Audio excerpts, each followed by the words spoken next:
Today we are going to make a side dish. We're going to make garlic bread to go with our chicken Parmesan. So the first thing you want to add is 3/4 cups of fine almond flour into your mixing bowl.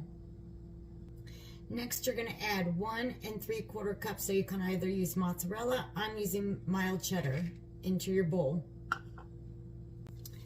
Next add 2 tablespoons of cream cheese. 1 tablespoon of parsley, 1 teaspoon of baking powder, a pinch of salt, 1 tablespoon of minced garlic. Microwave for 1 minute, take it out, stir it, then put it back in for another 30 seconds, and then you're going to add your egg last. Let's add the top.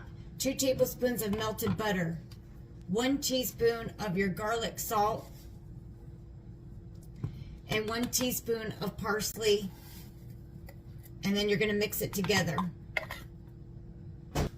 You're going to use this brush and just mix it all together until all the ingredients are well incorporated, and this is what you're going to brush on the top of your bread. Make sure your oven is preheated to 350 degrees. And it should look like this.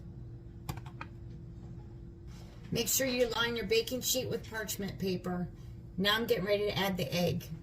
So it looks like this. You want to sprinkle some Parmesan cheese and some more, whether you use mozzarella or mild cheddar. Stick it in the oven for 15 minutes until it's nice and golden brown. And then you're going to dust it with your topping.